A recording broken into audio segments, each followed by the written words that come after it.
reconnaissance et gratitude. Vous, le personnel enseignant de l'Université de Bambey, mais également les étudiants, que nous avons choisi, malgré le fait qu'on est juste une simple personne, très modeste, comme parrain de cette promotion. Ma famille dirigée aujourd'hui par le grand sérigne de Dakar, l'Ajmat, Moudray Matar Diop, mon oncle Beyoum, mon frère aîné mort, mon épouse derrière moi tout à l'heure, Fatou Ndiaye. Mes amis d'enfance représentés ici par Déthié Diouf, 25 ans, 30 ans, c'est pas un jour, on a cheminé toute une vie. Mes collègues de l'Université de Dakar, particulièrement mon équipe du service de parasitologie de l'Université de Dakar. C'est pour moi aujourd'hui, les chers honorables invités, l'occasion que vous m'offrez aujourd'hui pour présenter, partager avec vous, pas une expertise, pas une compétence, mais une histoire, une vécu. Elle en a beaucoup insisté de Fatou. Je vais parler avec vous de mon histoire. Et vous comprendrez pourquoi j'ai mis sur cette première page de ma présentation. Il concerne une vision innovante vers l'excellence au service du peuple. Une photo. Cette image qui représente ma personne quand j'étais en deuxième année de la faculté de médecine et de pharmacie. Il y a de cela probablement une vingtaine d'années.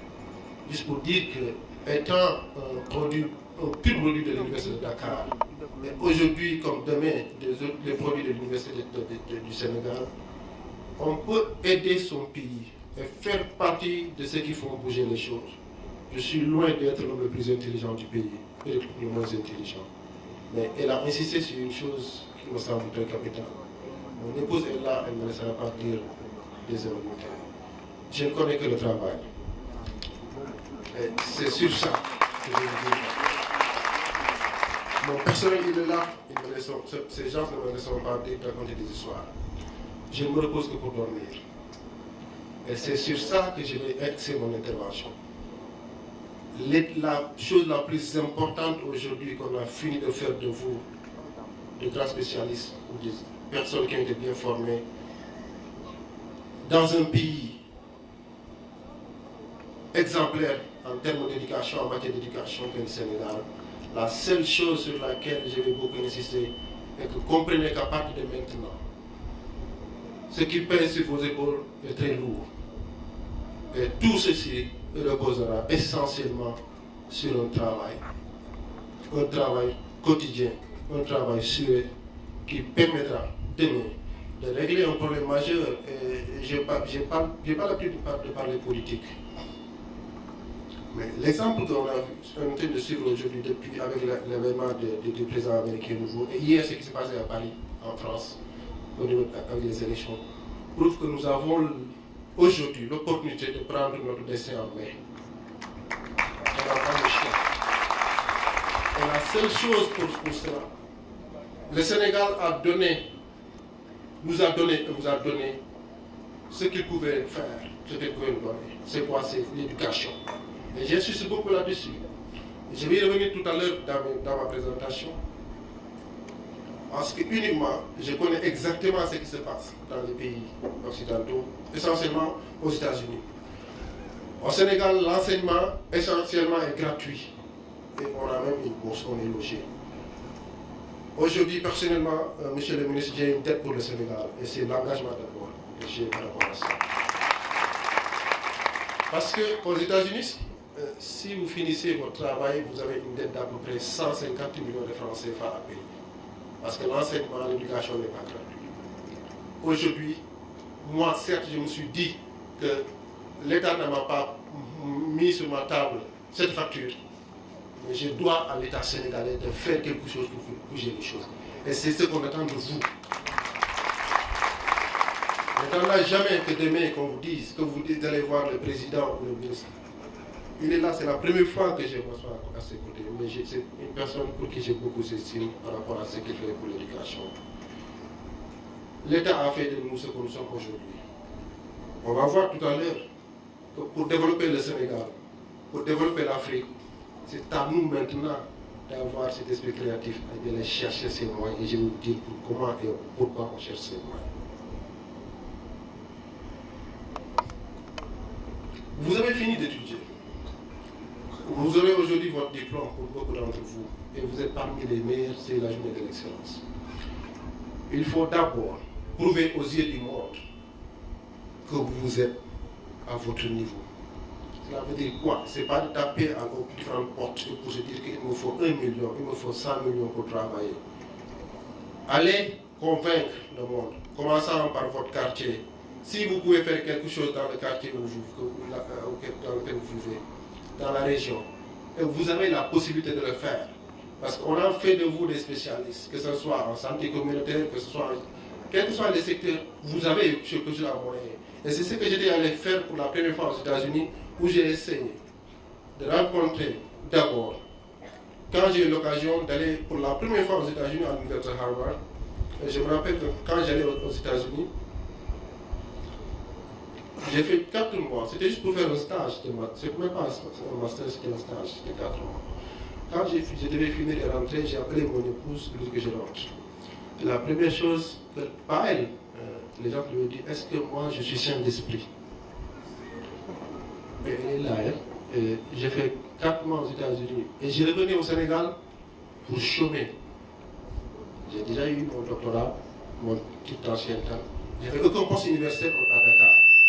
Et je l'appelle et je lui dis que je rentre d'ici une semaine. Elle en parle aux autres, apparemment il y a un problème quelque part dans le musée. Parce qu'on ne peut pas comprendre ça. Mais je vais expliquer tout à l'heure pourquoi il m'a fait rentrer. Parce que j'avais un combat très clair. J'étais parti là-bas pour convaincre les Américains de l'expertise africaine et sénégalaise. Et c'est ce que j'ai fait au CDC Atlanta, où j'ai eu la chance de rencontrer le directeur du plus grand laboratoire du monde, le CDC, Dr Kumar, qui est sur cette photo, pour discuter avec lui, partager avec lui mon ambition et mon idéologie en matière de sciences. Avec la possibilité d'intégrer l'université de Harvard, juste pour faire un stage. J'ai fait 4 mois. Et une chose sur laquelle, si aujourd'hui je peux dire que ma carrière et mon destin est passé par là, j'ai prouvé aux Américains que ce que j'avais appris au Sénégal était de la bonne science. Et c'est pourquoi, au-delà de la créativité, il faut avoir une conviction, un courage de ces idées. J'ai fait 1 mois. On discutait sur un problème très ponctuel et pointu par rapport à quelque chose qui concerne les parasites.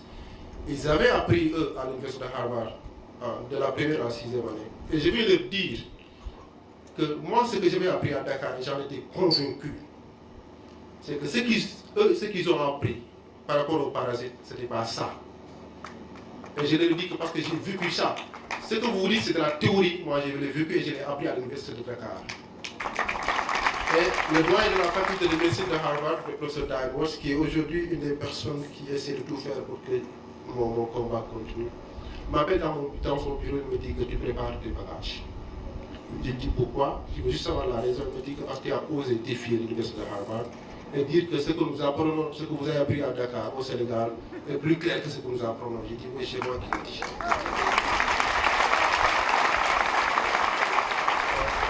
Parce que j'ai un problème, moi. Peut-être que c'est un problème. Ceux qui sont là me connaissent, le savent très bien. Quand je crois à quelque chose, personne ne me fait changer de vie. Et je savais que j'avais raison. Et après, au moment où je préparais mes valises, un des assistants de la dame l'appelle dit que, au lieu de le faire partir, essayons de voir pourquoi il a dit ça et de nous expliquer ses raisons. Il m'appelle, il me dit, l'équipe, avec à sa tête, le doyen, ils me disent, on vous donne 1 semaine pour écrire sur une demi-page 10 lignes. Pourquoi vous avez dit ça et quelles sont vos ambitions par rapport à votre combat concernant. Parce que j'étais parti pour faire la formation en génomique, une discipline nouvelle en termes de sciences biologiques. J'ai fait une demi-page en 10 lignes. Et ils m'ont demandé d'écrire ça en anglais. Et j'avais juste fait 3 mois et demi. Il me fallait écrire en anglais. Ils ne connaissaient aucun mot en français. J'étais allé partir au niveau de la bibliothèque et apprendre un peu les concepts et les technologies en anglais concernant la science. J'ai fini. Et elle me répète la phrase. C'est vous qui avez dit que ce que vous avez dit était vrai et ce que nous avons enseigné n'était pas exact. J'ai dit, je le répète. Et elle me dit, Daouda, je t'offre une bourse de 6 ans de PhD de doctorat à Harvard. Parce que je cherchais des jeunes engagés et je les trouvais en fou. À partir d'aujourd'hui, mon objectif c'est de faire de vous un des meilleurs scientifiques africains. Cette dame, elle s'appelle beaucoup de choses. Et mon objectif, au-delà de tout, Nefatula en a parlé, j'ai survécu d'un paludisme qui a causé beaucoup de tort. Cette grande tueuse dans les zones pauvres, je le dis juste avec toute humilité, je n'ai pas honte de le dire. Je suis issu d'une famille très modeste. Le tonton Boyum qui est là peut en témoigner. C'est lui qui avait donné, il y a du temps, j'avais 11 ans, il m'appelle chez lui. Il dit, ce costume, c'est pour ton grand frère que vous, de temps en temps, que vous portez ça. C'est juste pour montrer le degré de modestie dans lequel nous vivions. Originaire de Pikine Guinaouraï, on n'a pas besoin d'avoir un parent comme le ministre de l'Enseignement supérieur pour dire comment réussir. Non, c'est pourquoi il sait ce qu'il fait. Il faut une conviction. La conviction, c'est de laquelle il me fallait combattre cette maladie qui a fallu m'emporter, qui avait emporté beaucoup de mes générations. Détier, il est là, il y a beaucoup qui sont partis malheureusement. Mon petit frère qui est là à Liu a fait le neuropaludisme, a été dans le coma. Moi, c'était quelques heures, 24 heures, une pendant une semaine. La conviction, la vision était claire. Aller contre cette histoire de paludisme et l'éliminer complètement. Parce que si j'étais entré dans le coma, c'était pour 2 raisons fondamentales. Et c'est pourquoi j'ai créé des tests qui pourraient régler cette problématique. Le diagnostic n'était pas bon et les médicaments posaient problème. Et certains qui ont vu l'agenda ont vu que j'ai mis au point 2 tests. L'un, c'est le TAPI test que j'ai mis au point quand j'étais étudiant à Harvard en 2010, qui permet aujourd'hui de tester efficacement les antipaludiques par rapport aux parasites. Et ce test est aujourd'hui le premier test utilisé à travers le monde. Et on ne peut pas se tromper sur le contrôle des médicaments. Et en 2010, j'avais réglé un problème concernant le soir. Et c'est pourquoi, pour aller vers la performance, il faut une compétence, certes vous l'avez déjà. Il faut une vision. Et à travers mes propos, même les spécialistes en génie civil, en mécanique, doivent se retrouver en termes de vision. Il faut avoir un objectif. Mon objectif était de sauver des vies et de protéger les enfants contre le paludisme. Il faut créer les moyens et je vais vous expliquer comment on crée les moyens. Il faut travailler dur. Il y a beaucoup de jeunes aujourd'hui qui se trouveront toujours l'occasion d'avoir un week-end, un samedi et un dimanche. C'est très bon de faire la fête. Mais vous avez la responsabilité d'avoir été parmi les meilleurs des meilleurs dans vos quartiers. Ne dormez pas, ne jouez pas. Le pays a besoin de vous. Il faut croire en ces valeurs. Et cette image que vous voyez, je pense que c'est mon grand frère qui avait pris cette image. C'est pour montrer que l'origine géographique, le manque de moyens ne doit pas constituer d'excuses pour développer des choses extraordinaires. Ça, c'est mes amis d'enfance. On a grandi, évolué. Aux États-Unis, si vous voulez, on parle de ghetto. Nous, on l'appelait chez nous, on l'appelait ghetto. Et le mot ghetto voulait dire des conditions extrêmement difficiles de survie. Il faut être intelligent, vous l'êtes déjà. L'honnêteté intellectuelle est extrêmement importante dans la vie. Elle se commence par le fait de dire que je ne dois rien attendre de l'État, c'est à moi de faire quelque chose pour mon pays. Il faut être créatif. Moi, je dis que même la dame, une de mon personnel est là, de mon équipe est là, Guet Diallo, elle est secrétaire. Elle sait ce que c'est que la créativité. Parfois, elle me dit, il y a une personne qui est en dehors, je lui dis, trouve-toi les moyens de gentiment lui dire que je ne peux pas l'avoir aujourd'hui parce que je travaille. Et quel que soit là où vous êtes, il faut qu'il y ait une créativité. On n'a pas besoin d'être médecin ou pharmacien ou ingénieur pour être créatif. Après une journée de formation dans une salle, on doit pouvoir de faire des choses. Il faut avoir une confiance en soi. Il faut être très courageux. Aujourd'hui, dans le monde actuel, si vous n'êtes pas courageux, que vous ayez le courage de regarder monsieur le ministre, avec tout le respect que vous lui devez, que monsieur le ministre, il nous faut beaucoup plus de classes pour apprendre, pas beaucoup plus d'argent pour augmenter les bourses, mais beaucoup plus de classes, beaucoup plus de moyens didactiques pour n'être pas courageux. Il faut une conviction.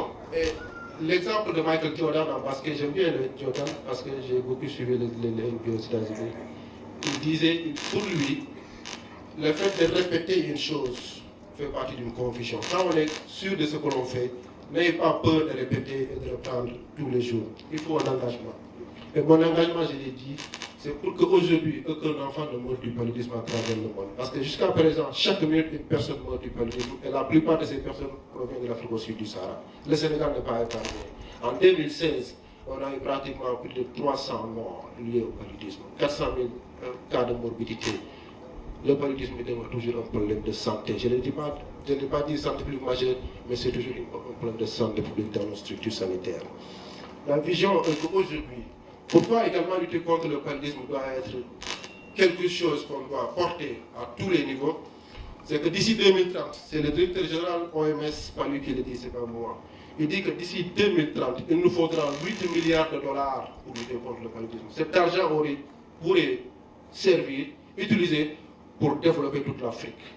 Si aujourd'hui on élimine le paludisme, cet argent pourrait se redéployer pour vraiment faire développer l'Afrique. Ces jeunes qui sont là, qui sont en train de mourir, c'est moins de 5 ans. C'est eux qui vont faire l'Afrique et le Sénégal. On doit les protéger et ça fait partie également de mes engagements et pour qu'il y ait des stratégies innovantes. Et pour cela, il fallait un transfert technologique. J'ai fini d'apprendre ce que je pouvais au niveau des États-Unis en termes de technologie. Et je savais que la différence entre les Amériques et le Sénégal, du moins général, c'est un problème de technologie. Il y a des machines que les Africains, concernant le Mali, ne comprenaient pas. J'ai eu la chance d'avoir été là-bas, envoyé par l'État du Sénégal après un concours. Mon objectif, ce n'était pas de rester là-bas, parce que je l'ai dit, je n'avais pas un engagement financier, j'avais un engagement sur le plan moral pour sauver des vies.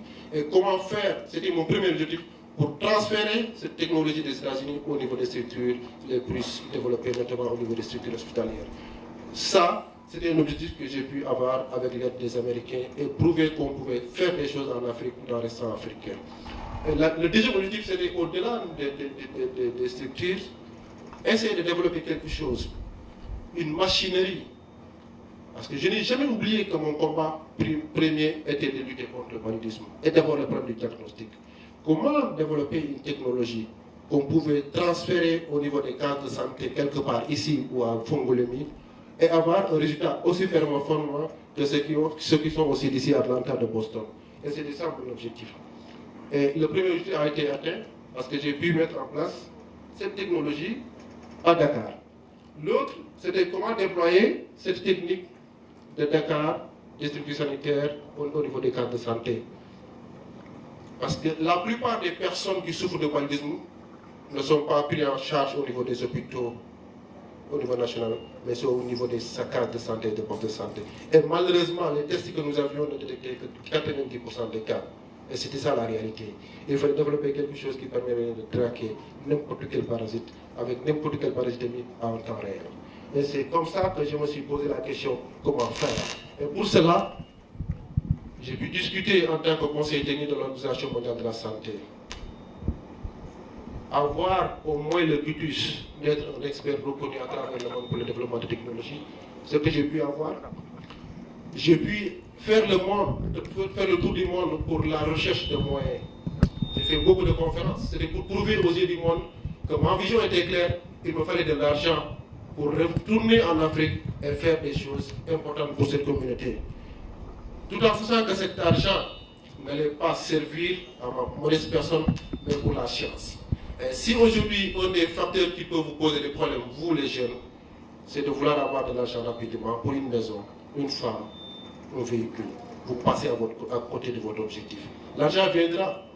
Moi, quand mes amis me disaient, tu vas encourager une carrière de scientifique où il n'y a pas d'argent, je me suis dit, ils n'ont jamais compris mon objectif. S'il vous plaît, ne prenez pas comme premier objectif la recherche. Vous serez riche quand vous maîtriserez votre domaine. Et c'est pourquoi j'ai mis en 2010 avec l'étude, là c'est aux États-Unis, il me fallait, comme je l'ai dit, développer quelque chose qui me permettait de tester les médicaments en temps réel à partir du parasite au niveau laboratoire. Les techniques que nous avions étaient extrêmement importantes, mais la plupart des techniques reposaient sur la radioactivité. Je pense que le ministre Maritonnier était un excellent mathématicien, il sait de quoi je parle en termes de danger d'exposition, et ce n'est pas le monsieur le directeur qui va me démentir. Il fallait donc travailler pour que cette technologie soit revisitée, pour qu'on puisse demain ultérieurement pouvoir l'utiliser en Afrique, notamment au Sénégal, comme dans tous les pays, parce que c'est là où on a besoin de ces techniques. Et c'est dans ce cadre-là que j'ai eu un investissement du gouvernement américain pour développer cette plateforme qu'on appelle le DAPIDES, que tout le monde connaît aujourd'hui, et qui est aujourd'hui utilisée par le programme national de lutte contre le paludisme pour tester les antibiotiques au niveau du laboratoire. Alors, ce test, on l'avait dénommé DAPIDES ou DAPIAC en 2010 a été breveté également avant de passer à une étape supérieure. Et c'est après avoir développé cette technique qu'ils ont compris, les Américains, que j'avais une certaine chose à démontrer, j'avais une certaine expertise à partager et que je pouvais faire des choses. La première chose qu'ils ont eu à faire, c'est de me proposer d'être enseignant à Harvard. Et ils ont les moyens. Avant même de comprendre, ils m'ont donné une citoyenneté. Et là, c'est ma carte américaine qui est là, pour dire qu'on fait tout ce que vous voulez et que vous restez aux États-Unis. Et la première chose pour le prouver, ils donnent le visa, ils donnent un hébergement et tout, ils prennent en charge tout ce qu'il fallait faire pour que mon épouse parte. La première chose, la question que je lui ai posée en 2000, c'était en 2003, et le visa. Parce que là, j'étais aux États-Unis, il me dit qu'il faut que ton épouse vienne aux États-Unis. Elle part à l'ambassade américaine, c'est la seule question que lui pose. Ton mari est à Dakar aux États-Unis. On ne lui a pas posé d'autres questions parce que tout était réglé d'emblée. Mais ce n'était pas mon choix. Elle sait ce dont j'ai dit. On habitait un palais aux États-Unis, à Harvard. Mais je lui ai dit, on rentre chez nous. Elle était d'accord avec moi. C'est pourquoi moi, je ne cesserai de la négocier.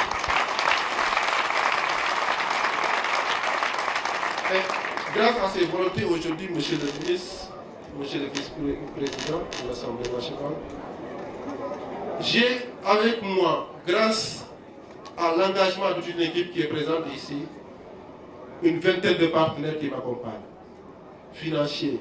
Monsieur le ministre, avec toute la modestie, je peux dire que je mets sur place aujourd'hui un plateau, un dispositif financier qui a basé les 2 milliards de francs CFA.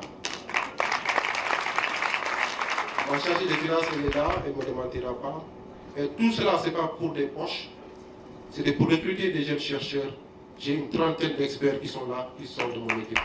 Et cet argent sert à mon pays à développer des plateformes nouveaux et nouvelles du moins, et surtout pour dérouler des activités de recherche. Et c'est dans ce cadre que j'ai reçu le financement pour développer l'immunisation malaria, parce que le ministre de l'Enseignement supérieur, qui est l'État du Sénégal, ne cesse d'appuyer et d'accompagner les chercheurs. Ils nous ont donné les infrastructures, ils nous ont donné la formation, l'expertise. Ils nous ont tout donné. Mais le tout avec un petit T parce qu'ils ne peuvent pas tout donner avec un grand T. C'est à nous de rechercher les moyens et de développer des choses extrêmement importantes pour qu'ils puissent recevoir ce qu'ils doivent recevoir des Français, des Américains, des Européens, etc. pour lutter contre ces pandémies. Aujourd'hui, grâce à ce financement, j'ai fini de former plusieurs jeunes, j'ai dit une trentaine. Je passe mon temps à former des Africains, des Congolais, des Malgaches. Je rentre récemment d'un voyage d'Algérie où les Algériens avaient fait appel à notre expertise pour former des Algériens en matière d'élimination du paludisme. Le Sénégal est un pays de savoir. Seul, on ne peut pas tout faire. Et c'est pourquoi, avec l'Organisation mondiale de la santé et la Banque mondiale, ils ont accepté de m'accompagner en essayant de me former beaucoup plus de formateurs. Et c'est dans ce cadre-là que nous avons organisé en janvier 2017, il y a 3 mois, la formation de ceux qui vont continuer le travail ou m'accompagner. Et un d'eux est ici dans la salle. Et au-delà de ça, au-delà du paludisme, mon engagement est aujourd'hui avec cette plateforme de ne pas uniquement lutter contre le paludisme, mais toutes les pandémies majeures, y compris le Zika, Ebola, nous sommes là pour traquer ces maladies. Parce que nous avons l'outil génomique. Et je suis fier aujourd'hui qu'après l'Illumigen Malaria, il y a de cela 2 mois, on vient de publier une nouvelle technologie qu'on appelle la High Relation Melting, qui a été une technique développée dans mon laboratoire et par une personne que j'ai formée, qui est une de mes premières étudiantes, Yadja Ndiaye, en 2007, je l'ai reçue. Il y a de cela 1 semaine, elle vient de publier une transfert technologique de High Relation Melting qui permet de faire le génotypage à des degrés inférieurs à 1% dans les luminaires. Et c'est une chose à saluer et à remercier. Aujourd'hui, ces informations servent de conseil pour le programme national de lutte contre le paludisme. Pourquoi l'Illumigen Malaria a réellement été, pour moi, quelque chose d'extrêmement important à développer? Vous allez voir que demain, c'est la journée mondiale de lutte contre le paludisme. Le programme va communiquer. Il y a pratiquement plus de paludisme, en tout cas déclaré, diagnostiqué. Et c'est là où ça pose beaucoup de problèmes. Quand les parasites sont nombreux, ils sont faciles à détecter. Aujourd'hui, la prévalence, l'incidence tourne autour de 1%. Et les parasitémies sont très faibles. Les mécanismes de diagnostic que nous avions jusqu'à présent n'allaient pas permettre de régler le problème. Il fallait donc, pour les problèmes liés au faux diagnostic, développer des plateformes qui permettent de traquer un seul parasite à tous les niveaux, à tout moment et en temps record, parce que l'Organisation mondiale de la lutte contre la santé demandait que le diagnostic soit disponible dans l'heure. Pour pouvoir donner la chance aux malades de bénéficier d'un traitement, il fallait réfléchir sur ça. Et j'ai compris que les seules méthodes qui parvenaient de poser le diagnostic de certitude à temps réel reposaient sur les tests moléculaires. Mais ces techniques moléculaires n'étaient pas déployables sur le terrain. C'est de grosses artilleries en matière de technologie. C'est de grosses machines qui pèsent des centaines de kilos, qui demandent une expertise avérée. Donc il fallait réfléchir sur quelque chose qui permettait non seulement de rendre le résultat efficace dans l'heure, et surtout d'avoir un pouvoir de détection jamais égalé. Et on a utilisé les connaissances de Dakar, du Sénégal et de Harvard pour comprendre que dans le cadre du génome parasitaire, il y a un seul gène qu'on appelle le gène mitochondrial, qui n'était jamais muté et qui pouvait vous dire la vérité absolue à tout moment, quel que soit le niveau d'infestation, jusqu'à des valeurs inférieures en parasite. Mais le génome mitochondrial ne pouvait pas être développé parce qu'il est très instable. Donc, avec les Américains de CDC, qui ont mis à notre disposition ce plateau technique pour le contrôle qualité, le financement des Meridian Biosciences, nous pouvons extraire ce gène mitochondrial qui pèse 200 paires de base et développer un outil qui est aujourd'hui transformé en une machine en miniature et qu'on appelle Illumigen Malaria, grâce à un personnel qualifié, courageux, travailleur qui est présent ici, qui n'ont jamais mélangé le corps pour faire. Et toute la technologie a été validée par les grands experts du monde, avec des sensibilités jamais égalées de plus de 100% à tous les niveaux. Et aujourd'hui, Illumigen est disponible en Europe. Et nous sommes en train de travailler pour les autres pays pour que ce soit également présent au Sénégal et dans tous les pays africains. Parce qu'il y a un coût et il y a quelqu'un qui avait pris de financer ce travail. Il attend quelque chose en fait. Mais nous ferons de notre mieux pour que ça soit disponible. Ce travail est publié dans les plus grands journaux du monde. Dans la revue Science and Nature, qui publie les innovations et les technologies nouvelles. Ce prix obtenu grâce à cette découverte Illumigen que j'ai reçue le 12 juin 2016, je le dois à mes collègues qui sont ici présents. L'Université de Dakar m'a honoré. Au-delà de l'université, le Sénégal m'a honoré. Et c'est pour moi l'occasion de vous dire, je dis très sincèrement un grand merci au ministre mauritanien qui m'a proposé à la nomination de l'Ordre national du ministre. Monsieur le ministre, merci. J'ai été mis au Panthéon de l'Université de Dakar avec le secrétaire général qui est là. Ce travail aujourd'hui est reconnu par le Sénégal parce que fait partie du plan stratégique national. Ce travail a été accepté et retenu par l'Organisation mondiale de la santé qui a fait de nous aujourd'hui un conseil privilégié en matière de diagnostic, qui a fait de l'Université de Dakar et du laboratoire de parasitologie un centre international de formation en diagnostic du paludisme depuis avril 2016. Nous avons également profité de cela et développé des stratégies, parce que depuis septembre 2016, 3 mois après le test, beaucoup de pays ont fait appel à nous. Nous avons développé le plan stratégique de la Guinée-Conakry qui est proche de nous pour les 6 ans à venir. Nous avons également développé le plan stratégique du Burundi, les premiers pays que nous avons obtenus en décembre 2016, il y a 4 mois. Et récemment, il y a 2 mois, nous avons aidé le gouvernement algérien à développer le plan stratégique de diagnostic du paludisme en vue de l'élimination du paludisme. Enfin, l'Organisation mondiale de la santé nous a invités à valider le manuel qualité de la microscopie du diagnostic du paludisme en 2016. Ce travail a été publié dans toutes les revues et dans tous les journaux du monde, en Espagne, en Angleterre, en Chine, en Corée, au Japon, j'en passe. L'Afrique n'était pas également oubliée parce que ce travail a été publié dans plusieurs pays, notamment en Éthiopie, en Namibie, au Kenya. La rentabilité, elle est là. Grâce au financement du programme AISMER que nous dirigeons, au montant de 5 milliards de francs CFA que nous partageons avec la Gambie, le Mali, les Américains que nous dirigeons. Aujourd'hui, sur la base de ce financement de 1,3 milliard que nous avons pu développer cette plateforme nouvelle, former des jeunes qui ont aujourd'hui participé au développement de ce test indigène. Grâce à cette indigène, nous avons pu obtenir aujourd'hui une reconnaissance internationale. Nous venons de recevoir un financement du gouvernement américain avec l'USAID pour lutter contre les pandémies telles que Ebola, Zika, toutes les pathologies qui peuvent aller à l'origine de santé publique. Et la personne indiquée qui dirige ce travail est ici présente, en dépassé Mme Chersek.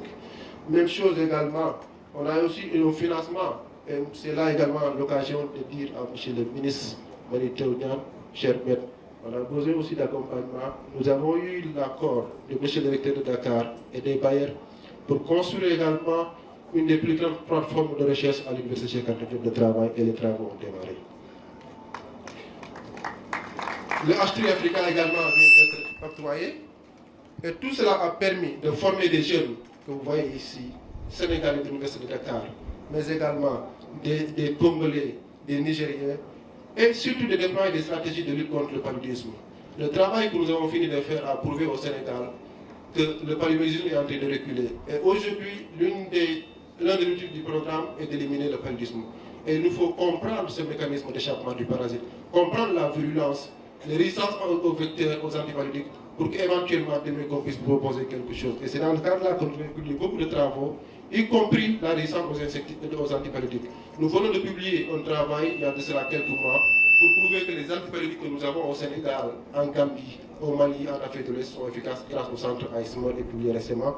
Nous avons également aidé les Gambiens avec le programme Paludolutte pour doser les gènes K13 responsables de la mutation. On a prouvé que le Sénégal est indemne de résistance et que les médicaments que j'utilise pour ma famille, que vous utilisez concernant le traitement, concernant la prévention, sont des médicaments efficaces parce que nous les avons validés sur le plan de la recherche scientifique.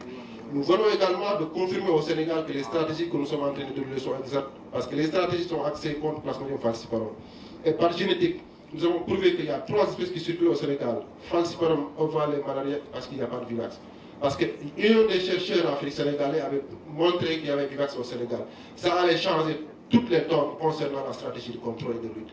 Nous avons confirmé qu'effectivement il y a un Plasmodium, mais nous avons infirmé Vivax parce qu'en fait c'était un portage sérologique ou non pas un portage parasitaire.